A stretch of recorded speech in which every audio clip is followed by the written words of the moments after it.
Science is the great antidote to the poison of enthusiasm and superstition. Hi, I'm Juliet Selgren, and this is my podcast, The Great Antidote, named for Adam Smith, brought to you by Liberty Fund. To learn more, visit www.AdamSmithWorks.org. Welcome back. Today, on May 6th, 2025, I'm really excited to be joined by Edward Lopez. He is a professor of economics and the distinguished professor of capitalism at Western Carolina University, and he is the executive director of the Public Choice Society, where we met, luckily for me, and he was the president of the Public Choice Society in years past. He is a leading voice, in my opinion, in public choice economics, and today we're going to be talking about one of, I think, the most foundational books in that tradition, but I don't know, you can tell me whether or not you agree on that. Mm-hmm. James Buchanan's The Limits of Liberty. We're going to be talking about who Buchanan was, how he thought, and why this book, even now, still challenges how we think about politics and society. Welcome to the podcast. Thank you. Thank you. Very nice to be here. So my first question for you, maybe not a surprise, what is the most important thing that people my age or in my generation should know that we don't? Well, let's see. I'm not sure if the don't know part is part of what I'll respond with, but I would say think of the economy or think of economies as organic rather than mechanical. And that will go a long way in a lot of different conversations and over a lot of different issues. These days, for example, the regime in Washington, the administration, is sort of explicitly crafting its economic policy around the metaphor of the engine of the economy and treating the economy as mechanical. And, you know, that suggests some things about policy in some ways that might be subtle. So I think it's useful to think about it. It suggests, for example, that the economy is made up of parts that are designed to work with each other in specific ways, predetermined ways. It suggests that that when those parts are not working as designed, that they can be repaired and it can be even fine-tuned.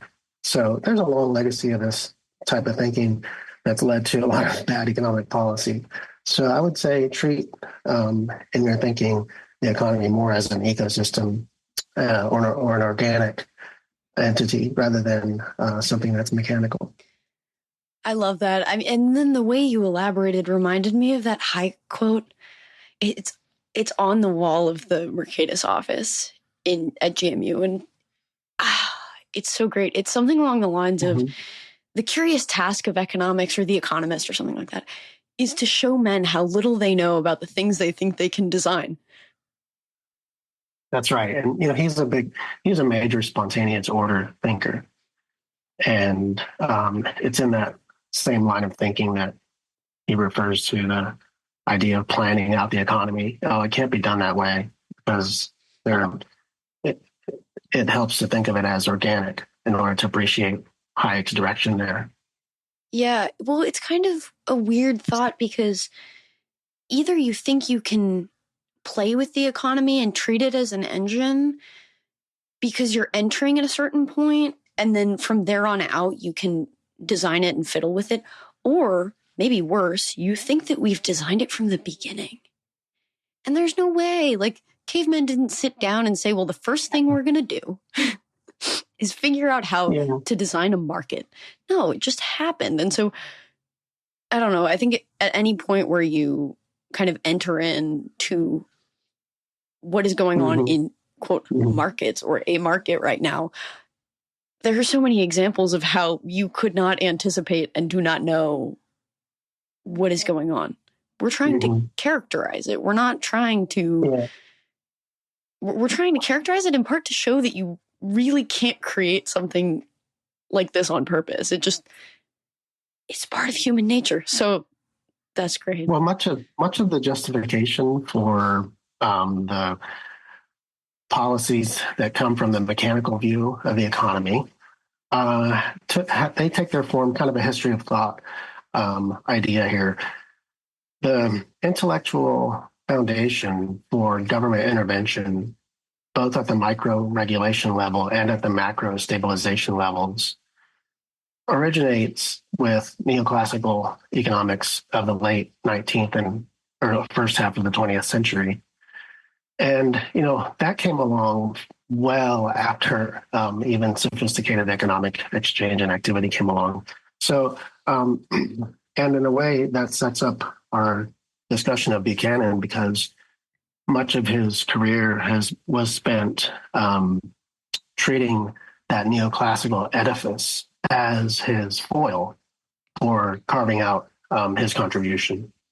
So I don't know, did I just segue to the interview? Yes, you did. So okay, good.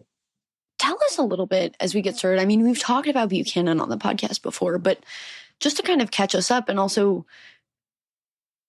I would say we haven't spent so much time on just him that this has become kind of a necessary piece, but who was he? Mm-hmm.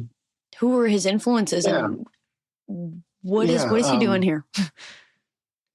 Buchanan, let's see.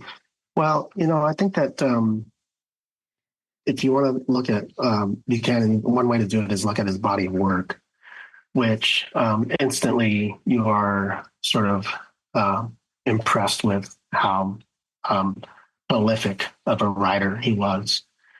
Liberty Fund is the publisher of his collected works, which doesn't include everything he wrote. In fact, doesn't include anything he wrote from the year 2000 onward. But it's 20 volumes in length. And, he very methodical every day, working and writing, and it added up to a lot at the end. Buchanan was a Chicago-trained economist who, in 1986, was awarded the Nobel Prize in economics for his work on constitutions and public choice. He was kind of a larger-than-life figure for those who worked around him and were his students. He asked important questions. He sort of got to the heart of the matter in a lot of ways, and encouraged and inspired, those who were working around him to do the same. He had a sort of contrarian, or at least anti-elite streak in his work. He cared very much about the common person, the common man, and he grounded his analysis of the questions that he asked on something called methodological individualism, which basically means we're going to pose some big think types of questions, but we're going to ground, the questions that affect all of society, all of humanity, all of history. And, so really, really big questions, but we're always going to ground our analysis of these big questions on the individual level of choice and understanding. And this is called methodological individualism, and Buchanan stuck to it very closely throughout all of his writings, including in The Limits of Liberty. So I would say for our interested in Buchanan, there's quite a bit of material on the EconLab websites, including a couple of biographies and a couple of symposiums on his work. He really spawned a lot of organizations and people to continue working in the traditions of public choice and constitutional economics. So, I think the number of dissertations that he chaired over his career, just dozens of people, and each of them, many of them in turn, chaired many dissertations. And I'm one of those folks, by the way. My chair was Bob Tollison, who was one of Buchanan's primary students. So that's a little bit about him and how he gets interested in questions about constitutions and political economy. So who was he reading? We read him, but who did he read? His biography is pretty clear on Knut Wicksell being a major influence on him, Swedish economist who's worked on the tyranny of minorities, had a major impact on Buchanan. He's also a classical liberal, Buchanan is. So he's, centers his intellectual lineage on Adam Smith. And, he's a proselytizer as well, Buchanan is, because even from the very first publications of his in the late 1940s, he's trying to convince other economists to, look through this other facet at issue debt and taxation and so forth. And he never gave that up. He never gave up trying to convince economists to look at, their work and the questions that they're asking in sort of his kind of way. And probably the single most concentrated dose of that is in his 1963 presidential address to the Southern Economic Association. It's entitled "What Should Economists Do?" And in there he's very much advancing a Smithian orientation of thinking about economics and the economy. And so Adam he wants to return economists to the types of questions posing, and argues that economists had forgotten that generations before. So his influences are Frank Knight as well from the University of Chicago, among some others.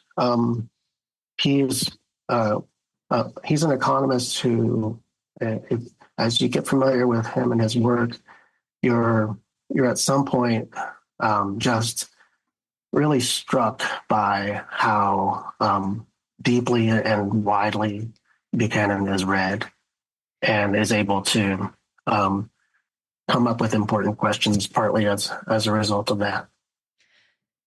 So what's really interesting about that is that on the one hand, there's kind of this account which is kind of evident through, your descriptions of him and what he read and what he thinks economists should do that is classically liberal. But then you said, or you started to say, that maybe he was kind of also a contrarian, and that, he kind of in a way seemed like a true intellectual. He doesn't fit in certain ways into one standard box.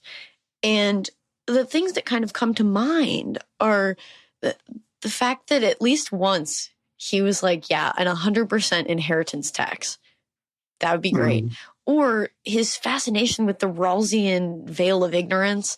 And you could argue that fits into classical liberalism, but it's definitely a different strain in a way. It's his own take. It's a hodgepodge of beliefs in a way that don't fit super neatly together, but do maybe through him, through the fact that he's read so much and can synthesize a lot of stuff, perhaps, and then build on it. So I don't know how, sometimes I feel as though we just claim him as a classical liberal because we like him and because sometimes he really does agree with a lot of the things that we say and a lot of the things that we think about. Hearkening back to what you said at the end there, what the questions he thinks we need to be thinking about are things that classical liberals think about more often and more intentionally. Not that other people don't care about it, but so in a lot of ways he aligns really well with classical liberalism, but are we just claiming him? This I've never known. That's a good question. I think that, it's a really nice take on a question that I've heard more often, which is, does Buchanan fit better in the box of classical liberal or in the box of libertarian? But this question, this is a good one. Is like, how is he even classical liberal? Um, you know, he in this book, in The Limits of Liberty, he's asking a fundamental, which is very classical liberal. He's asking how a society can achieve both order and liberty in its arrangements. And, he says it's ultimately got to be because we individuals all agree on the rules of the game first, and then we play the game under those agreed upon rules. So, he's preoccupied with this expansive question, this fundamental question. And at the same time, he's trying to, at various points in the book, argue that what he's saying is relevant to 1970s America. So it's 50 years since the book came out. Because in the early 70s, when he's writing this, he just perceives a good bit of what he describes as constitutional disorder. And I think part of that is, part of that goes to his credibility, if you will, as a classical liberal, because he doesn't want order to be achieved in ways that will infringe unduly on liberties. And he wants to ground everything that he's doing in the analysis of individuals. So I think another very strong connection is ultimately he's going to land at a point of limited government and limited by the agreed upon rules. I think in those ways, there's strong connecting points for people who might be interested in Buchanan and, finding out how classical liberal he is. So, I mean, we already kind of started, but the limits of liberty, how does this fit within everything else he's written?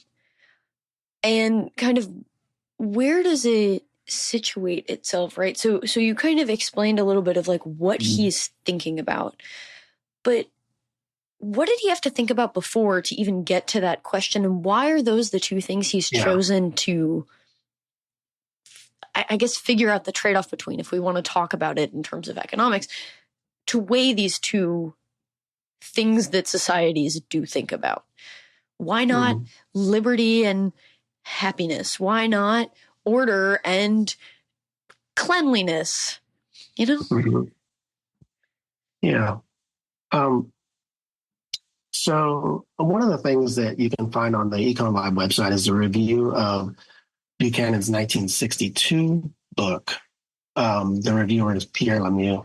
And Lemieux mentions The Limits of Liberty as being Buchanan's follow-up to that earlier 1962 book called The Calculus of Consent. And it's in this book, co-authored with Gordon Tullock, that they lay out this sort of two-stage, conceptual stage way of thinking about constitutions and politics. And that's also where they introduce, their analysis of a unanimity rule.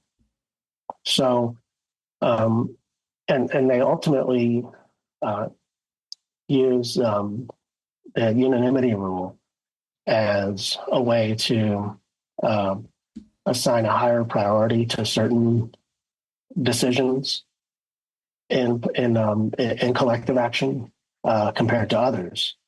And the rules of the game generally falling in those sort of higher priority categories. And so that on, say, where that might matter to the 1970s America would be um, how has the how have the what's the electoral margin required for a constitutional amendment compared to what's the margin of victory required for a piece of legislation. And so at that time, there was we were talking about Nixon and the tumultuous times where there was quite a bit of tension between the Congress and the president, and there were sort of open battles for power along Pennsylvania Avenue, which culminated in 1974's Congressional Budget Act, which, among other things, concentrated more of the budget power on the side of Congress as opposed to with the president. And so, this checks and balances feature is one of the ways that, and starting in the calculus of consent, that Buchanan explored the needs for limited government. This sort of checks and balances that is a very classical liberal idea, and that Buchanan himself will sort of say that he's really working with Madison's dilemma, how to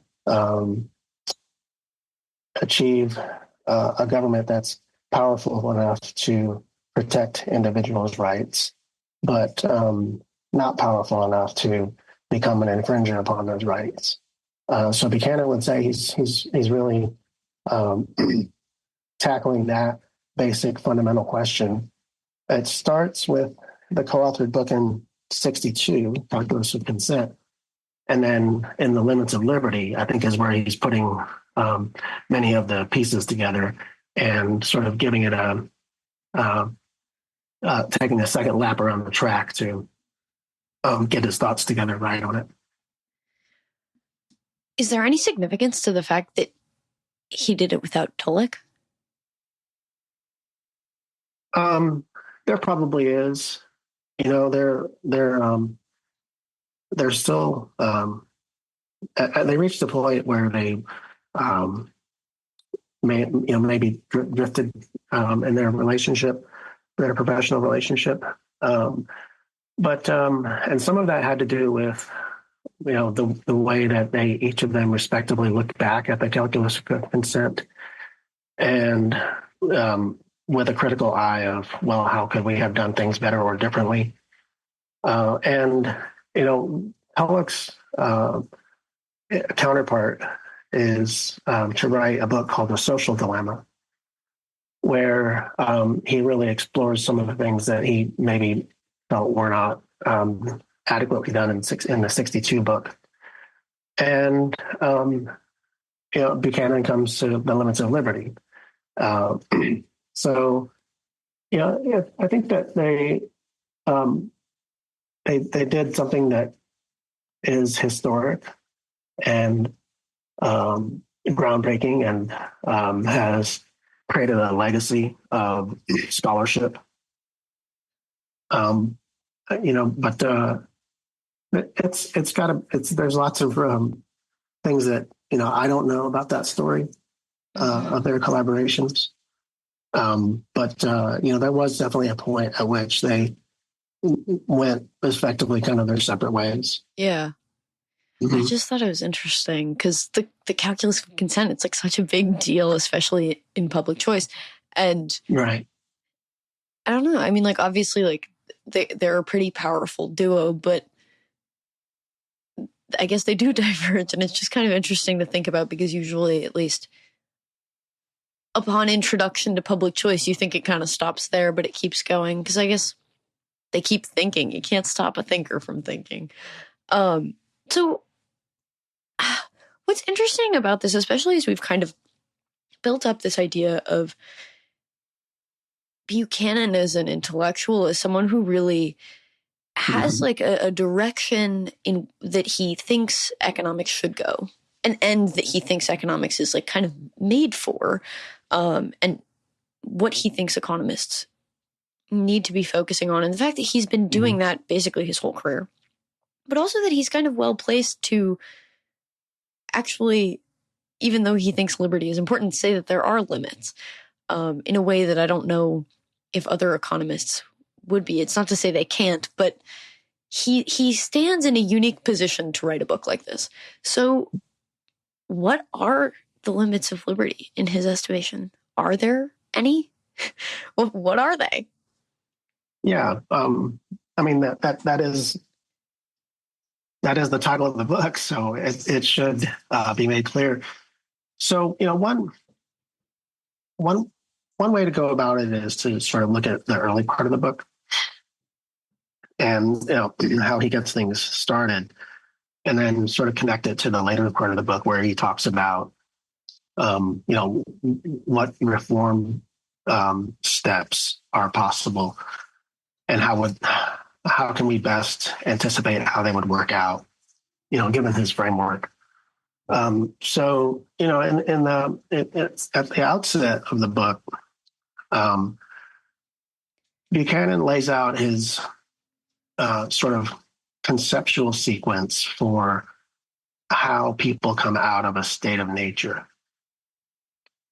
And he kind of stays close to Hobbes on this, where the state of nature would be, the famous phrase, solitary, poor, nasty, brutish, and short.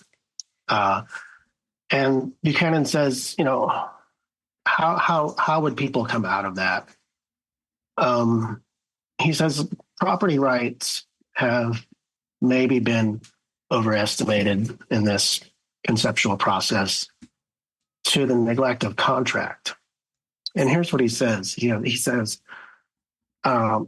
people in a state of nature are going to be expending resources, trying to get the stuff they need and also trying to protect the stuff they have.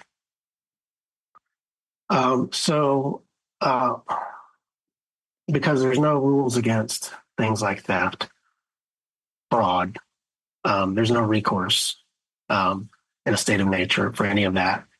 So you have to invest in protecting yourself against it yourself. And so each person would have, kind of an attraction to this alternative way of doing things. Let's everybody agree not to attack each other and steal stuff. And then, some other things. We're gonna voluntarily agree to circumscribe our own behavior. We're gonna give up some of our liberty, and that's because each of us is gonna be made better off for having done so. Specifically because we don't have to invest all these resources into being good attackers of and protectors of property. So instead, let's all sign a contract. And then underneath the terms of that contract, we'll go about our daily business. So, that's his emergence from the state of nature argument. So, that might ring some bells or some connection points for you to other state of nature thinkers. It's kind of interesting because maybe I'm just misunderstanding Hobbes, but Hobbes rubs me as an elitist a little bit. I mean, I guess when he's like, this is how we get out of it, and maybe Buchanan avoids that by saying that it is more contractual and by saying that we do agree to give up these things. What's kind of interesting... He doesn't want to, yeah. I'm sorry. No, go ahead. Just to briefly fill that in, I think it's a good insight. And it's because Buchanan doesn't want there to be monarchy or autocracy or autonomism. This is where the influence of Knut Wicksell comes in, because Buchanan's very preoccupied with the tyranny of the minority. And is therefore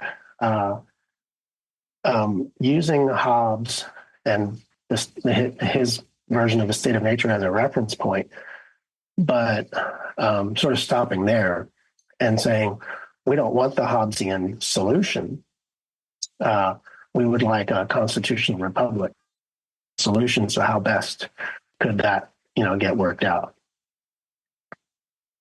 So this is kind of interesting. I don't know if I misunderstand kind of the way that a lot of like political theorists, especially like the actual people that academics end up reading and studying and all of this, like Locke and them, how they kind of tell this story, right? I know with Locke, you're mixing your labor with the land, and that makes property and whatever. But it seems as though even if Buchanan kind of thinks that property is like an inherent thing that we have the right to, that actually in this narrative, when you're emerging from this kind of Hobbesian state of nature, we're agreeing to it. True. But it seems like, at least in the other state, there was nothing necessarily wrong. I don't even want to go so far as to say that, because I don't know.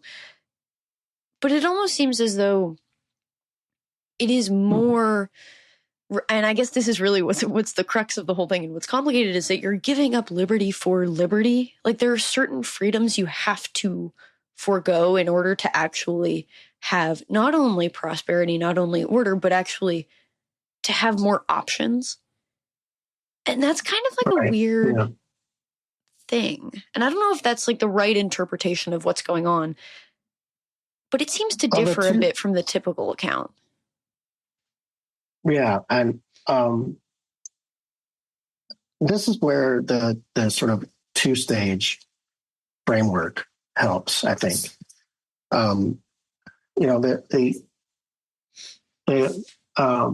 The giving up of liberty, that should not be, under Buchanan's rules, something that can be an exchange in the sort of post-constitutional stage of things. That should be something that is done at the constitutional stage or reform stage. So what that does is it rules out something like in the war on terror context, for example, the liberty versus security trade-off. That's its own conversation, of course, but it does kind of show how where Buchanan might draw the line, and he might object and counter argue against the liberty and security trade-off, regardless of the merits of it. So, do we actually gain more security when we give up liberty? Regardless of that, he would argue that it doesn't belong in the post-constitutional stage. And that, I think, he is a little bit distinctive in the way he treats it. So this idea of kind of saying, okay, like once there's a constitution, we're done. That's it. Kind of brings us closer to where we are today. We do have a constitution in America and in lots of places. But what do you do? And I always struggle with this. When we are born into the post-constitutional stage, especially if for the big, really important decisions, you kind of, go back to the calculus of consent and think about the ways that we decide on things as a society. I was not born when we were in the pre-constitutional stage. Neither were you. Not like in a way. Luckily, none of us today were, because our lives are better. But also because I don't really want to have had to make that decision. Yeah, I think that there's a couple of ways that we I don't want to say get out of that so much as both recognize it and deal with it. Yeah. And the first is that, look at these constitutional stage rules as, something that a person would approve of. And against the unanimity requirement, you say that um, most people, all people would look at these rules and say, yes, those are probably good ones for us to get along under.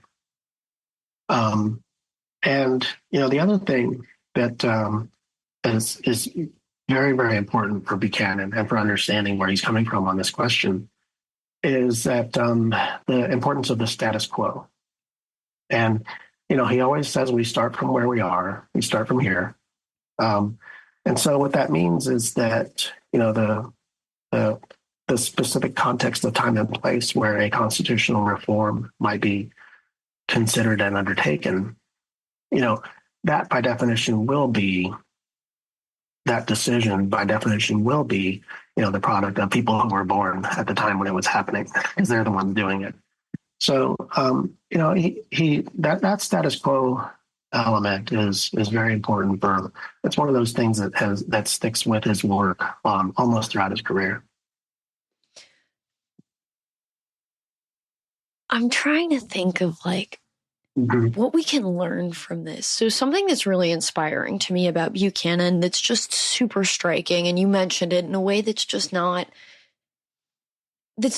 so clearly at the forefront of other thinkers' minds so consistently, is, you can see it through his commitment to methodological individualism, but it is this true fundamental belief in the fundamental equality of human beings. Obviously there are other people who think of that sort of stuff, but there's no economist, I think I could say pretty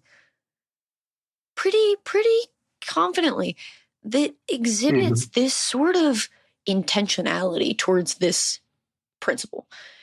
Even if they believe it, it has been throughout everything that he has produced. It seems to be always there. And so how do we kind of... He wears it on his sleeve. He does. He wears it on his sleeve. Yeah.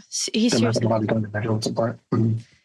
So how do we learn from that and from what he wrote in Limits of Liberty, as we kind of, as people in a society, as economists, as classical liberals, what do we make of not just this work, but this work is representative of everything he stood for, but also this work in itself?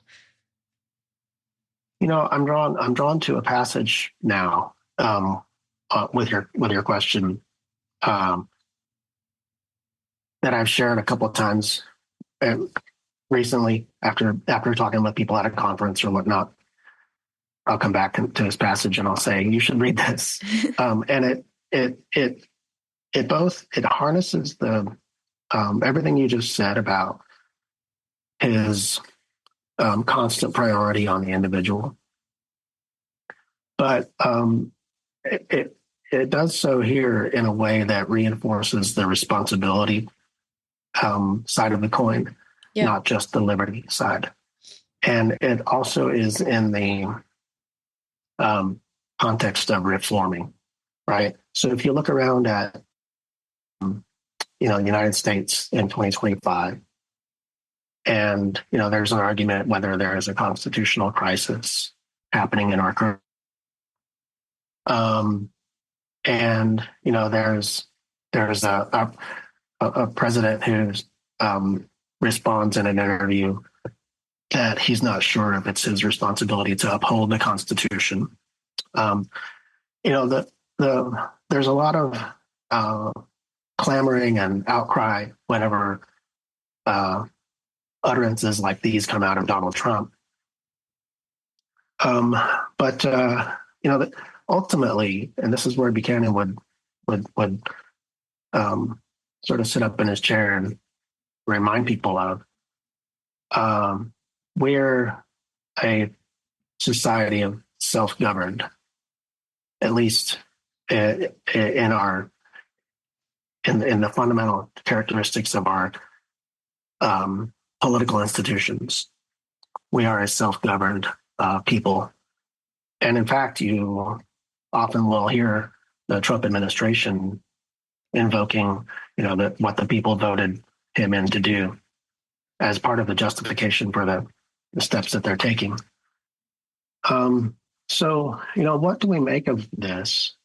Certainly, as people, we're concerned with what's happening in our federal government.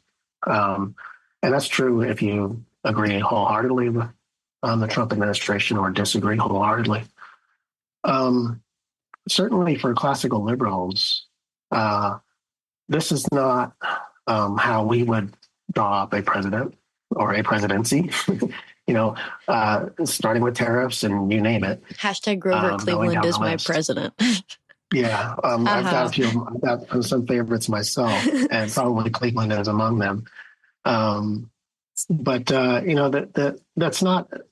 This is not a liberal order from how classical liberals understand things.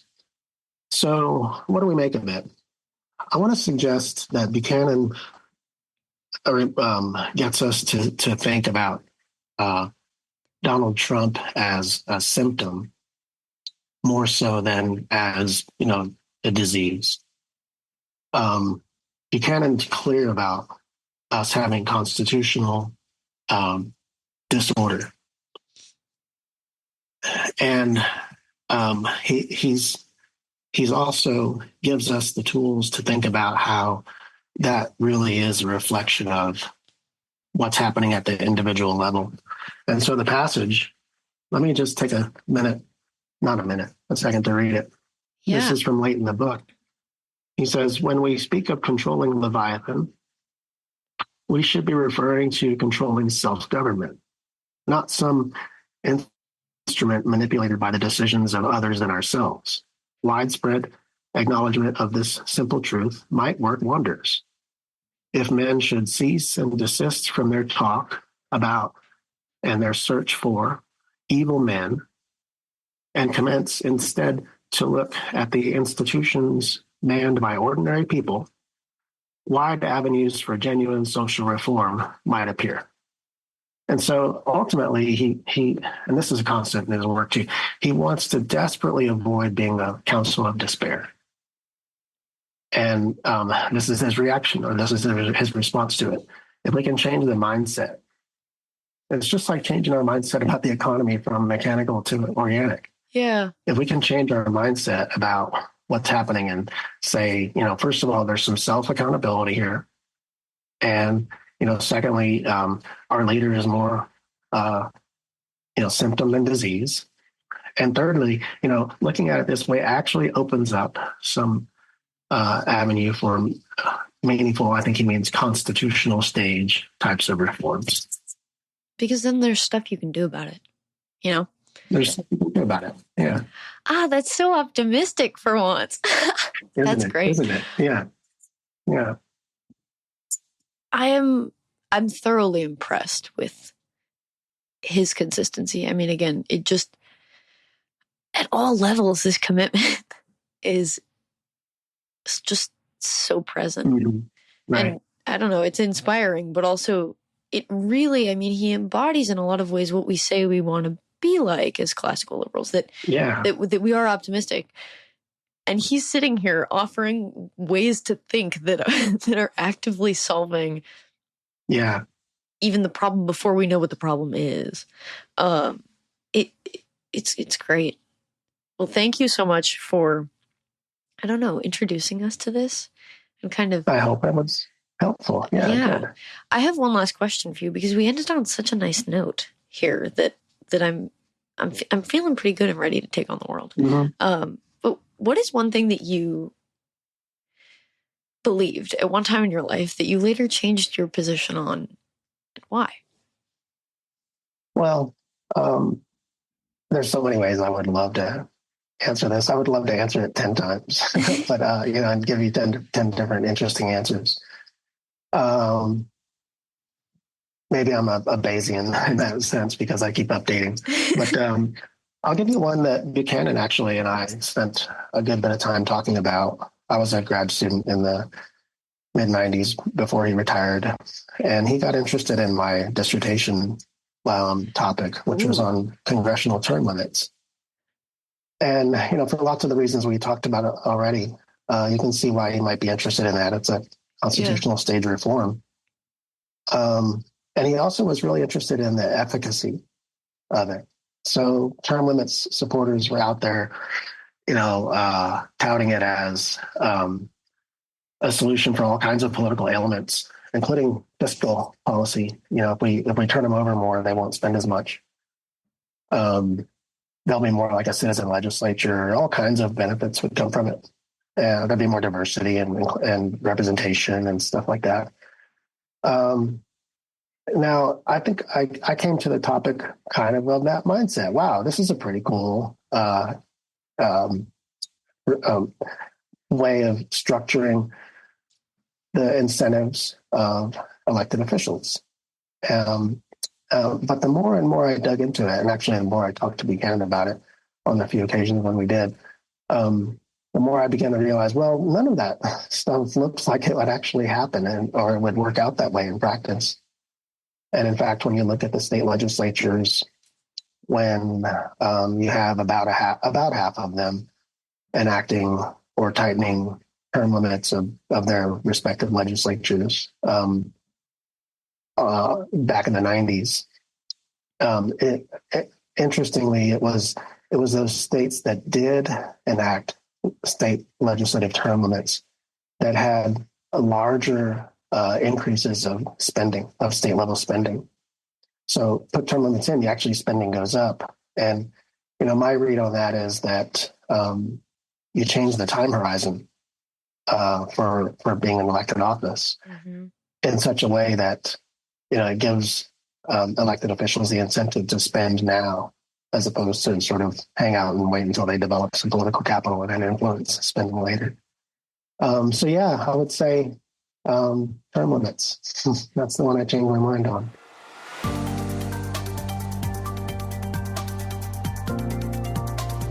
Once again, I'd like to thank my guests for their time and insight. I'd also like to thank you for listening to the Great Antidote podcast. It means a lot.